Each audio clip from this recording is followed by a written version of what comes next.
Hi friends, welcome back to our channel. ഇന്ന് ഞാൻ വന്നിരിക്കുന്നത് ഒരു ചിക്കൻ ഫ്രൈയുടെ റെസിപ്പിയുമായിട്ടാണ്. വളരെ ടേസ്റ്റി ആയിട്ടുള്ള ഒരു ചിക്കൻ ഫ്രൈ ആണിത്. എപ്പോഴും നമ്മൾ തയ്യാറാക്കുന്ന രീതിയിൽ നിന്നും വളരെ വ്യത്യസ്തമായിട്ടുള്ള ഒരു ചിക്കൻ ഫ്രൈയുടെ റെസിപ്പിയാണിത്. അപ്പോൾ നിങ്ങൾ എൻ്റെ ചാനൽ ആദ്യമായിട്ടാണ് കാണുന്നതെങ്കിൽ എൻ്റെ ചാനലൊന്ന് സബ്സ്ക്രൈബ് ചെയ്ത് സപ്പോർട്ട് ചെയ്യണേ. വീഡിയോ ഇഷ്ടമായാൽ ലൈക്ക് ചെയ്യാനും ഷെയർ ചെയ്യാനും മറക്കരുത്. അപ്പോൾ നമുക്ക് നേരെ വീഡിയോയിലേക്ക് പോകാം.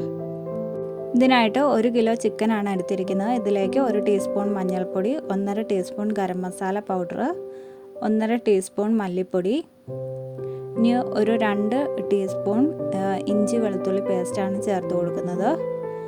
ഇനി നമ്മുടെ എരിവിനനുസരിച്ച് മുളക് പൊടി ചേർത്ത് കൊടുക്കുക. 1 ടീസ്പൂണാണ് ഞാൻ ചേർത്ത് കൊടുക്കുന്നത്. 1 ടീസ്പൂൺ കുരുമുളക് പൊടിയും ആവശ്യത്തിന് ഉപ്പും കൂടെ ചേർത്തിട്ട് നന്നായിട്ട് ഇത് മിക്സ് ചെയ്ത് എടുക്കാം. നന്നായിട്ട് തിരുമ്മി നമുക്കൊന്ന് മാറ്റി വെക്കാം. ഇനി ഞാനൊരു മിക്സിയുടെ ജാർ എടുത്തിട്ടുണ്ട്. ഇതിലേക്ക് 1 പിടി മല്ലിയിലയാണ് ചേർത്ത് കൊടുക്കുന്നത്. ചെറുതായിട്ടൊന്ന് അരിഞ്ഞ് ചേർത്ത് കൊടുക്കാം. ഇനി ചെറിയൊരു സവാള നമുക്കിതിലേക്ക് ചേർത്ത് കൊടുക്കാം. ഞാനിപ്പോൾ വലിയ സവാള ആയതുകൊണ്ട് ഒരു സവാളയുടെ പകുതിയാണ് ചേർത്ത് കൊടുക്കുന്നത്. ഇനി 2 പച്ചമുളക് ചേർത്ത് കൊടുക്കുന്നുണ്ട്. ഇത് നമുക്ക് നന്നായിട്ടൊന്ന് അരച്ച് നല്ലൊരു പേസ്റ്റ് രൂപത്തിലാക്കിയെടുക്കാം. ഇനി നമുക്ക് ഒരു പാൻ എടുക്കാം. ഇതിലേക്ക് ആവശ്യത്തിന് ഓയിൽ ഒഴിച്ച ശേഷം നമ്മൾ നേരത്തെ മസാലയൊക്കെ തേച്ച് വെച്ചിരുന്ന ആ ചിക്കൻ ഇതിലേക്ക് ഇട്ട് കൊടുത്ത് നന്നായിട്ടൊന്ന് ഫ്രൈ ചെയ്തെടുക്കാം. ഇടയ്ക്കിടയ്ക്ക് ഒന്ന് ഇളക്കി കൊടുക്കുക. ഇനി ഇതിലേക്ക് ഞാൻ 1 ടീസ്പൂൺ മുളക് പൊടിയും കൂടെ ചേർത്ത് കൊടുക്കുന്നുണ്ട്. നമ്മുടെ എരിവിനനുസരിച്ച് മുളക് പൊടി ചേർത്ത് കൊടുക്കുക. മുളക് പൊടി ചേർത്ത് കൊടുക്കുമ്പോൾ നമുക്ക് നല്ലൊരു കളറൊക്കെ കിട്ടും.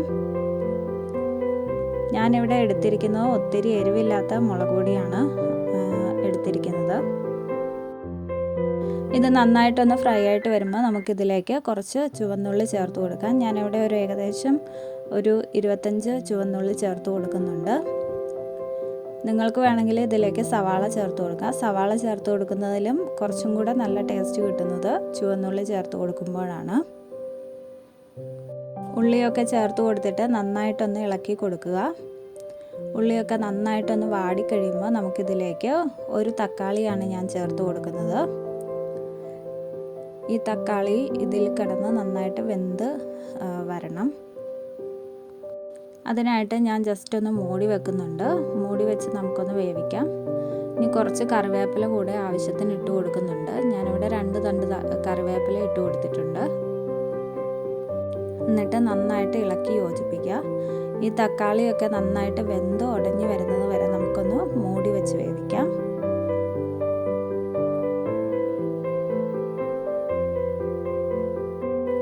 ഇനി ഞാനിതിലേക്ക് 1/2 ടീസ്പൂൺ കുരുമുളക് പൊടി കൂടി ചേർത്ത് കൊടുത്തിട്ടുണ്ട്. എന്നിട്ട് നന്നായിട്ട് ഇളക്കി യോജിപ്പിക്കുക.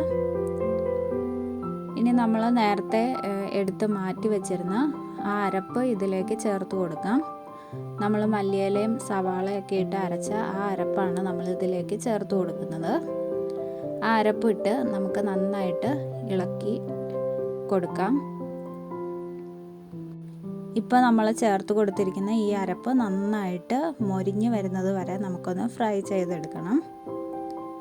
ഉപ്പൊക്കെ ആവശ്യത്തിന് നമുക്ക് ചേർത്ത് കൊടുക്കാം. ഇപ്പോൾ ഉപ്പ് കുറച്ച് കുറവായിരുന്നു, അതുകൊണ്ട് ഞാനൊരു ഇത്തിരി ഉപ്പ് കൂടി ചേർത്ത് കൊടുക്കുന്നുണ്ട്.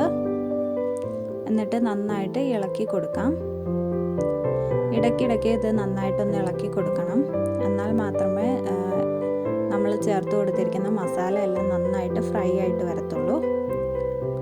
ഇപ്പം നമ്മുടെ ചിക്കൻ ഫ്രൈ ഇവിടെ റെഡി ആയിട്ടുണ്ട്. നല്ല ടേസ്റ്റി ആയിട്ടുള്ള ഒരു ചിക്കൻ ഫ്രൈ ആണ്. നമ്മൾ ചേർത്ത് കൊടുത്ത മസാല എല്ലാം നന്നായിട്ട് ഫ്രൈ ആയിട്ടുണ്ട്. നല്ല ടേസ്റ്റാണ്. ആ മസാല കഴിക്കാൻ തന്നെ നല്ല ടേസ്റ്റാണ്. ഒരു തവണ ഇതേപോലെ ഒന്ന് ട്രൈ ചെയ്ത് നോക്കിയിട്ട് നിങ്ങളുടെ അഭിപ്രായങ്ങൾ കമൻ്റായിട്ട് അറിയിക്കുക. നിങ്ങൾക്ക് ഈ വീഡിയോ ഇഷ്ടമായാൽ ഈ വീഡിയോ ഒന്ന് ലൈക്ക് ചെയ്യുക. മറ്റുള്ളവർക്ക് കൂടി ഒന്ന് ഷെയർ ചെയ്ത് കൊടുക്കുക. ഇനി മറ്റൊരു വീഡിയോ ആയിട്ട് വരുന്നവരേക്കും എല്ലാവർക്കും ബൈ.